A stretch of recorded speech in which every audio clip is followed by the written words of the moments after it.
16 years old Kamsiyochukwu Nkechinyere Umeh, who emerged as a top scorer with an outstanding mark of 360, is the highest achiever in the 2023 UTME. Kamsi, a student of Deeper Life High School in Mowe, Ogun State, says her major role model is Pastor Dr. W.F. Kumuyi and Dr. Ben Carson. The Anambra State-born student says she has always been a lover of chemistry, where she scored 99 out of 100. Joining us now is Kamsiyochukwu Nkechinyere Umeh, UTME highest scorer. Good morning, Kamsi. Welcome to the morning show and congratulations. Thank you. Well, congratulations. Thank you, sir. So how did you check your result? And when you saw that result, how did you feel? Because there's been so much talk about how people check their results, whether the result will have a photograph embossed or not. Take us through that process before we now focus specifically on you yourself. Okay, when the results came out, I was in school, and they announced that the results were out like 7 days after I wrote the JAMB. It was a Tuesday when they told us that the results were out. So that Tuesday, I went to my guidance counselor and I asked her to call my mom for me and tell her that the results were out and that she should check it. So that Wednesday morning, the guidance counselor called me into her office and then she phoned my mom. So I spoke to my mom, and then my mom was the one who told me my results, my score. So I was not the one that checked it personally, it was my mom. But the result slip, your result slip, what does it look like? Because JAMB, put out a statement. They are saying that the result slip must have the photograph of the candidate. I haven't seen my result slip personally, the JAMB printout. I haven't seen it. But I've seen the slips of my other classmates who have printed out their own results. So yes, there's like a photograph of them, I think about two. One from the N9 and then one from the JAMB registration photo. Yeah. Right, so Kamsi, we're so proud of you. And Thank you say this is your first attempt at writing the UTME. Some people have written this, more than 5 times and not gotten anywhere. Why did I look at you? But let me just, we're so proud of you. So tell us, you've shared the preparation stage. It's so great to see a young girl like you at only 16 years old, having achieved such a feat. You've talked about how elated you were when you heard that you scored that result, but tell us the process, because greatness has a process. What was the process of you arriving as the best performing student in UTME 2023? Is it my process of preparation? Your studying, your preparation, what did you do? Was there anything special that you did towards preparing, just for other people to learn as well? Okay, I think the most special thing I did during my preparation was praying. I prayed a lot. Then I started early. I started preparation for the JAMB exam immediately I entered SS3. Okay. I started reviewing past questions, just reading my books, and then in school, my school, Deeper Life High School, Mowe, we had like lots of classes, tests and retests, just trying to get us prepared. We had mock examinations of the JAMB. They tried to get us to use our time well, to know how to time ourselves. And then me personally, I read my books. I solved a lot of past questions, just trying to familiarize myself with the kind of question that they can bring out. And then, as I said before, I prayed. So, well done. Yeah. So, one thing I know about academic success is that it doesn't come by reading. It comes by a reading habit. Okay. For the sake of Nigerians watching out there, can you tell us about your reading habit daily and your reading rigor? Okay, my reading habits. In school, we have these like set times in the morning, in the afternoon, and in the night. They call them preps. So there's morning, afternoon, and night preps. So that's where I do majority of my reading. And then after the night prep, when we retire back to the hostel, I do a little reading in the night from 30 minutes to 1 hour. Yeah. Okay, so cumulatively in a day, you get to like 3, 4, 5 hours of reading or 6 hours of studying? Yeah. So you study like 6 hours every day? Yes. Well, tell us about your school, Deeper Life High School. because the school seems to have a reputation for producing geniuses like you. What is the school environment like? What kind of teachers do you have? Because Deeper Life High School, everywhere, doing so well. Tell us about the school.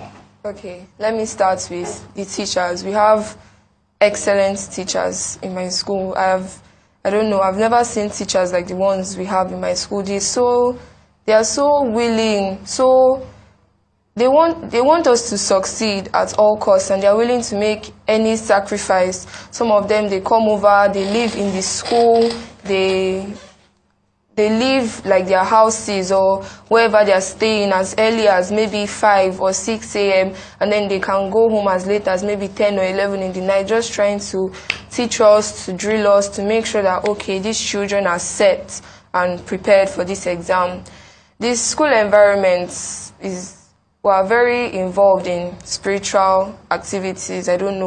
We pray, we have services. The environment is conducive, is good for us as learners. The school is always trying to provide for us to make sure that we are okay in all senses, morally, spiritually, physically, health-wise, emotionally, in all those areas. So the school is a very good one. Yeah. Fantastic. All right, so in terms of the next steps for you, your mom said that you love reading. In fact, you're going to pursue the arts, that you love literature. And I say that because Dr. Bati is, when you talk about experts and someone to look up to and a mentor in that regard, definitely he has that.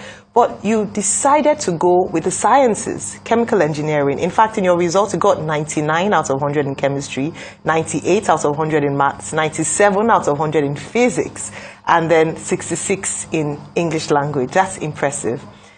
Would you at any point consider, so are you still going for chemical engineering? Yes. You chose UNILAG, University of Lagos, as your university of choice. Is that still your choice? Because I hear some other universities are trying to woo you through scholarships and the likes. And then you also say you want to go forward to your master's, PhD. What are your plans? What do you want to do?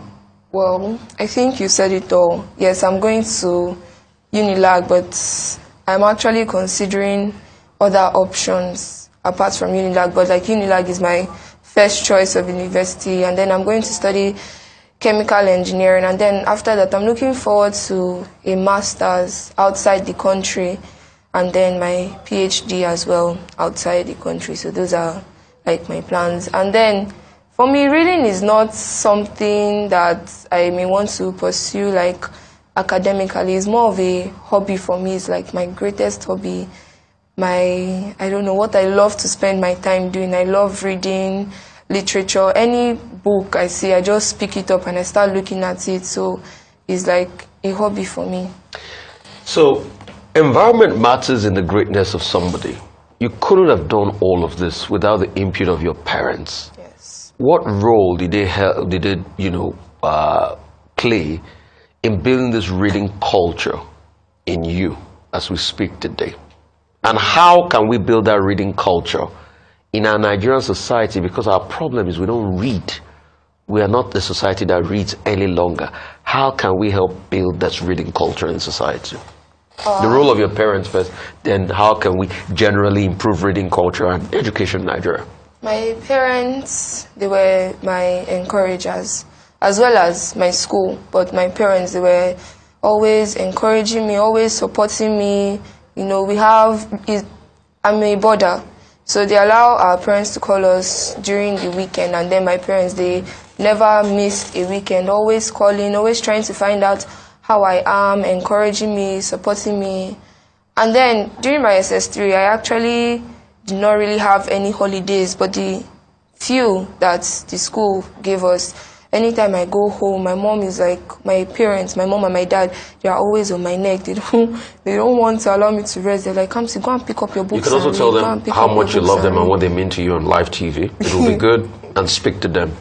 I love my parents. Everybody loves their parents. You can tell them how much it's on live TV. I love my parents a lot, actually. My mom, my dad, I love them, and they mean the world to me, actually. So, yeah, I love them. Okay, so how do we improve on the reading culture nationally now and education in general? What are those things you feel that students that have not the opportunity you have, how can they be better? You know, how can we improve them and improve the reading culture? Well, I feel even if, despite like efforts and everything, if someone wants to succeed, it's a matter of determination and choice.